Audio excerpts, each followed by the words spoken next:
عندنا في مصر مثل بيقول ادعي على ابني واكره اللي يقول امين. رغم ان كلنا عارفين ان نظام الكفالة السعودي احيانا بيكون ظالم لناس كتير، ومع ذلك انا لما شفت فيلم اجنبي بيحكي عن ده بصراحة ما اتبسطتش. طيب تعال نراجع الجزء الاول من الفيلم.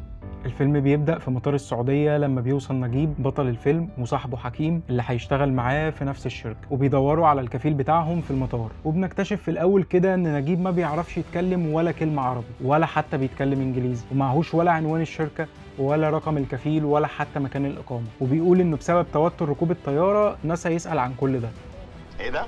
وبعدين بيقابلهم في المطار الراجل البدوي ده، وبعد ما بيبص لهم وبيبصوا له شويه وبيسالهم عن اسمهم لكن هم مش بيفهموه، بيرجع تاني ياخد باسبوراتهم وبيبص فيها وياخدهم ويمشي، وبيقول لهم يقعدوا في العربيه ورا ومحدش يقعد جنبه. ولما بيسالوه عن ميه يشربوها او تليفون يكلموا اهلهم بيزعق لهم وهم عادي مكملين. طب هو انتوا كل اللي بيحصل ده مش لافت نظركم لحاجه؟ والحقيقه انا مش فاهم دي افوره الافلام الهندي ولا دي سذاجه مقصوده بيحاول يوضحها لنا مخرج الفيلم. المهم بعد كده بياخدهم على مكان غريب في الصحراء، وبيدي حكيم لواحد صاحبه وهو بياخد نجيب. بيتعامل معاهم على اساس ان هم فراخ او معيز على حسب وصف الفيلم. يعني في المشهد ده الراجل بيساله عامل ايه وايه جديدك؟ قال له والله جديدي الهندي ده جبته معايا، اللي هو يعني عشان ما ادخلش بايدي فاضيه يعني. المهم نجيب بيلاقي نفسه في الصحراء مع الجمال والخرفان، فبينام زي ما امر الراجل اللي غالبا بقى بيملكه دلوقتي. وبعدين بيفتكر نجيب ايام ما كان لسه في بلده، وواحد صاحبه بينصحه انه يسافر السعوديه، وبيشور عليه انه يرهن بيته عشان يجيب فلوس التاشيره وتذكره الطيران، وانه هيقدر يرجع الفلوس دي في ظرف شهرين بس. وبعدين بيفوق نجيب على ضربه من الراجل اللي بيقول له انت ازاي تنام جنبي في الخيمه، انت مكانك بره في الصحراء. وبيطلع نجيب يكمل نومه في الصحراء. وبعدين بيحاول نجيب يتوسل للكفيل انه يسيبه ويقول له انه جاي يشتغل في المدينه في شركه مش في الصحراء. وبعد شويه محاولات بلا اي جدوى بيقطع الكفيل الورق بتاعه وبيجبر نجيب انه يشتغل عنده في رعايه الغنم. طيب انا شايف لغايه دلوقتي ان الفيلم بيحكي عن شاب ساذج ما بيعرفش يتكلم ولو حاجه بسيطه من لغه البلد اللي رايحها، ولا حتى بيعرف يتكلم انجليزي، ولا معاه رقم الشركه اللي هيشتغل فيها ولا عنوانها، ولا معاه رقم الكفيل بتاعه ولا حتى مكان اقامته. وبيقع في ايد راجل فاسد حتى ما يعرفش هو مين، وبيتعاملوا معاه كانهم اطفال في ايد تنين مجنح.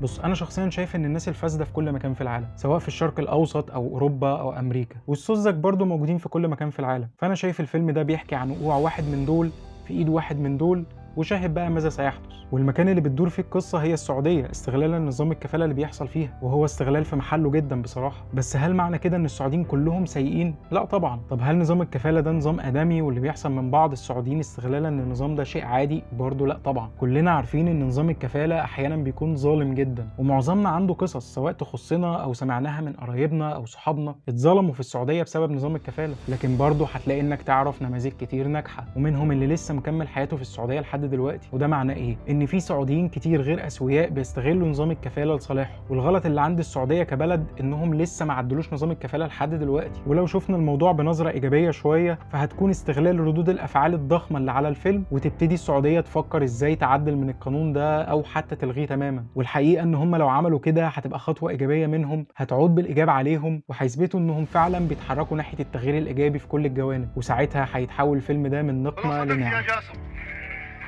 لزوم نتغير مع الزمن.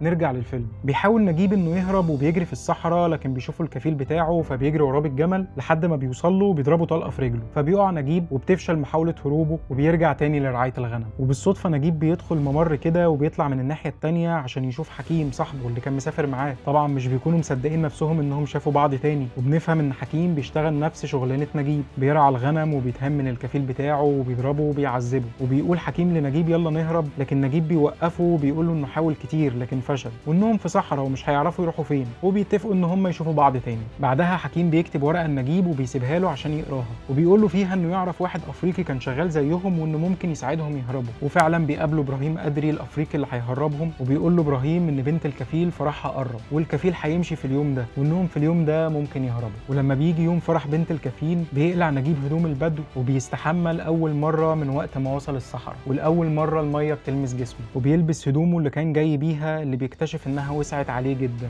بياكل الجمال والخرفان قبل ما يمشي وبيقول لهم انه ماشي ومش راجع تاني. وبيبتدوا رحلتهم نجيب وحكيم وابراهيم للهرب. وفي رحلتهم بيشوفوا الموت اكتر من مره. اول مره لما بيعطش حكيم وبيشوف خيمه في الصحراء وبيخلي ابراهيم يروح يجيب له ميه من عندهم، والناس دي بتفكرهم حراميه وبيجروا وراهم وبيضربوهم بالنار لكن بينجوا منها وبيهربوا. بعد كده بيقفوا علشان يصلوا فبيلاقوا نفسهم في حقل تعابين، وبيقول ابراهيم لحكيم انه ما يتحركش، فبيقف حكيم طبعا وهو مرعوب والتعابين بتمشي على رجله، لكن بينجو منها برضه. وبعدين ما بيقدرش حكيم يتحكم مشقة الرحلة، فبيتعب وبيشيله ابراهيم وبيحاول يداويه، لكن حكيم بيكون خلاص استنفذ كل قدراته انه يكمل وبيموت. بعدها على طول بتدخل عليهم عاصفة رملية وبيشد ابراهيم نجيب بالعافية عشان يسيب جثة حكيم ويهربوا بسرعة من العاصفة، وهما الاتنين بينجوا منها. وبعدين بيكملوا رحلتهم لحد ما بيلاقوا علامات عربية على الرملة، فبيعرفوا ان هم قربوا من الطريق لكن مش بيوصلوا لحاجة. وعموما مشاهد هروبهم في الصحراء حلوة جدا وكتيرة، لحد ما في مرة بيصحى نجيب مش بيلاقي ابراهيم وبيلاقيه سايب له ازازة مية. وتقريبا هنا المقصود ان ابراهيم ضحى بنفسه وقرر انه يسيب اخر امل لنجيب انه يكمل الرحلة يمكن يوصل للطريق. وفعلا نجيب بيسمع صوت عربيات جاي من بعيد وبيجري ناحية الصوت علشان اخيرا يلاقي الطريق. نجيب في الاول مش بيلاقي حد يساعده لحد ما بيقف له واحد يقرر انه ياخده معاه في عربيته ويوصله للمدينة. وهناك بيلاقوه مجموعة هنود بيساعدوه ويعالجوه، وبعدين بيروح للحكومة السعودية، وبعدين بيوقفوه هو وكل الهربانين واللي ملهمش ورق علشان الكفلاء يتعرفوا عليهم. وبيشوفوا فعلا الكفيل بتاعه، لكن بنلاقي انه بيقول له لو كنت تحت كفالتي كنت رجعتك ذليل للصحراء. بيكتشف نجيب ان ده ما كانش الكفيل بتاعه اصلا وانه كان مخطوف. وفي اخر الفيلم بيرجع نجيب لبلده. بعيدا عن الضجة السياسية اللي عملها الفيلم، في رأيي ذا جوت لايف فيلم حلو جدا. الاداء التمثيلي رائع خصوصا من بطل الفيلم، الاهتمام بالتفاصيل عظيم، الاخراج وزوايا التصوير يخلوا الفيلم يستحق انه يحصد جوائز كتير. وبعيدا عن شويه التطويل الهندي اللي في الفيلم، تقييم الفيلم بالنسبه لي 9 من 10. ولو وصلت معايا للجزء ده من الفيديو هسيبك مع شويه الكادرات العظيمه دي.